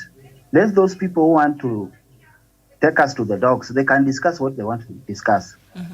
That's my take. And Paul, is it possible that maybe the interaction that happened between Gachagua on the last debate, where Gachagua was really not interested in debating Martha Karua but attacking the person of President Uhuru Kenyatta, maybe they fear that is what maybe the deputy president, because we do know he has a couple of bones to pick with his boss, so maybe he would use that stage to try and get back to President Uhuru Kenyatta like Gachagua did. Do you think that could be, and that will disrupt, of course, the agenda of the day, like we saw disrupting the other debate? Could those be one of the perhaps key fears that maybe presidential secretariat of Raila Odinga saw? Okay, probably that could be one of the reasons as to why probably this part of the what they foresee might happen. But me as a Kenyan, from where I sit, from the way I look at it, there are certain core issues when they are involved in this, because these presidential candidates, we do not meet them all the time. When we meet them at the level of the media personalities, they ask questions on behalf of the Kenyan people.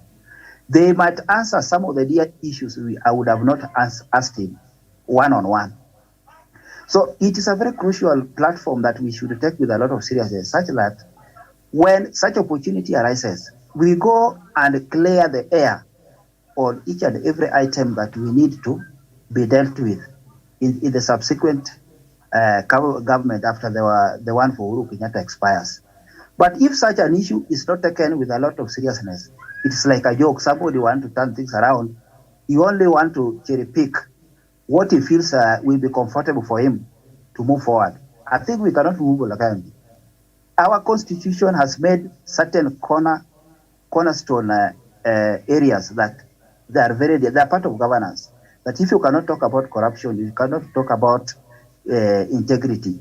There's no need for that debate. For me, I pick corruption to be one of the issues that I would like a candidate to expressly explain or expressly have a clear map how we will deal with the corruption. If a candidate does not want such an issue to be discussed, there's no need for me even to listen to him. Okay. That's my take. All right, thank you so much, Doc. End it for us. First of all, there are things that, Miriam, you have asked. What do you think has made Raila not appear? It's you and me and the panel here. We said the truth and we delivered. I personally wrote to the Prime Minister a message on his phone, note, and texted him and said, this is not worth an interview. It is not the fear that, Miriam, it is not the fear, one, that they will talk about Uhuru Kenyatta. Uhuru Kenyatta can respond. You saw him coming back to respond only once. The whole country accepted, isn't it? He responded. You can talk. The whole thing is the modality, the modus operandi is zero. You hear me? The whole operanda is wrong. Everything is wrong. You cannot have two segments of presidential candidates when they are all vying for presidency. And another thing which I had you ask Tawish is, perhaps Wachikoya is not my friend. I've just told you I met Wachikoya. Where I am, I've seen him, he's on his way. In fact, Wachikoya is northeastern He's gone to Moyale, Wajir, Garissa. He's gone. He's not coming back until Wednesday evening, my dear sister. So don't, whether he's coming, he's not flying, he's not using helicopter, he's using cars. So I don't know. And unless, you never know, but I think Wachikoya is not coming. His Excellency, the Right Honorable Prime Minister, has told you he will be in Jericho. There will be a show there in Jericho, a town hall, Jericho, where him and Martha Karua will be there to answer questions from the residents. So if the thief wants to stand alone and explain how he stole the money, how he has done very well, how he wants to change money, how he wants to break people's necks, how he wants to kill more witnesses and kill them and throw them in Miami, let him do so. Yes, you have forgotten Raila and Martha are grade 1 activists.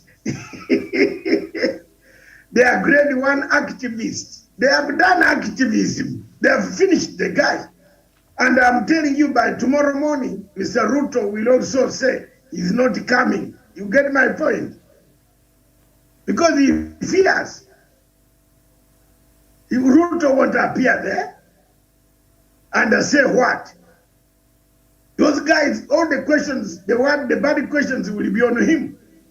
And then the people will wait to hear his lies. But he wanted Raila to be there. Then you say, even me, my competitors here have done more. My competitors here have killed more people. My competitors, hey, you know. Ala, hakuna. Wacha kue, aendelee, amalize, kura inakuja kwa siku chache. Kiftanui will tell me the results. They have insisted the kura will be there. But I'm telling you, the kura itakuwa huko. Lakini, there's one question I want to ask, and the Gladwell is always the smiling lady, smiling around. A Gladwell and a Miriam. Someone has just sent me a question, and they said, is Smartmatic is headquartered in London? The 3 Venezuelans traveled all the way from Venezuela. Where did they pick the papers from? Is the headquarters in Venezuela or in London? They traveled all the way from Venezuela without a stop in London. You hear me? So where did they get these documents, this paper? And they never made a stopover in London. Where did they get the materials from? Anybody on the panel, as we close, who can answer? I think yeah, I think these people, some of these materials, they were maybe sent to through courier. Then probably they travel all the way from Venezuela to Kenya with them. So I think that could be a possibility. But if there's no any point where they happen to have made a stop, probably this was a luggage that maybe was sent to them waiting for traveling. That's why they ended up being in Kenya with the same luggage. Miriam, as I end, we have 7 minutes past 4, we have to end. I ask another question as you go home, ponder over it. You are coming to handle government documents and government installations. Why is it that the IEBC has no record of a worker permit? You are going to be involved with ICT of Safaricom and ICT of the government installations, which are guarded 24 hours, like a bank. Why is it that there was no trace of a work permit? There is no trace of any, there's no trace of a work permit, no trace of any records that the IEBC prepared to apply to Muteshi, to Mr. Muteshi's office, that we have 4 people coming here to work. They can't come on a visitor's pass. They can't come on a business when they are going to handle the communication of Kenya authority documents. Now, given that scenario, are we at home or are we lost? My last answer is, we are lost. If you hear me, fellow Africans, Miriam, if you hear me, fellow Africans, just pray, go on your knees and pray that we have peace. This election has enlisted a lot of people, mafia are already in the country. I told you that Ruto had plan B.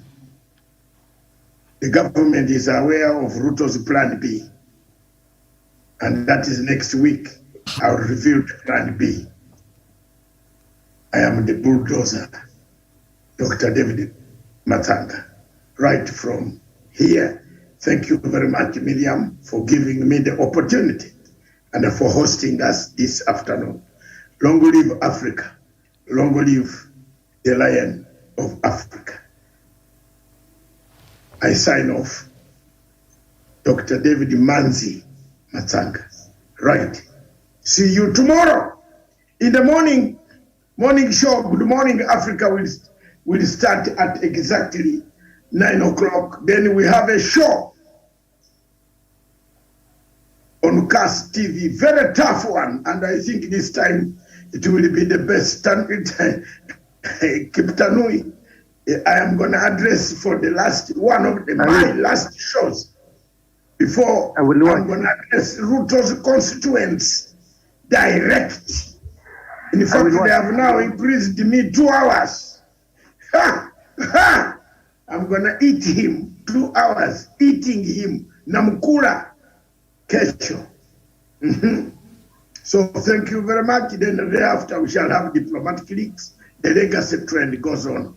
Alternatively, we start at about 11 o'clock. Let's tentatively, we shall start our Good Morning Africa with Miriam at 11 o'clock and proceed up to 12. If they have given the 2 hours, we will be notified by tomorrow. Then later on, we shall have a very good exercise in the afternoon, Matanga's space. This time, I spare nobody, not even a fly that passes by. I would be damaging someone in the evening at 8 p.m. This is it. They brought the space for us to damage people. It is not me who created this. Thank you very much, Miriam. God bless you. Back to you in the studio. Well, thank you for watching. We'll see you tomorrow. Bye-bye.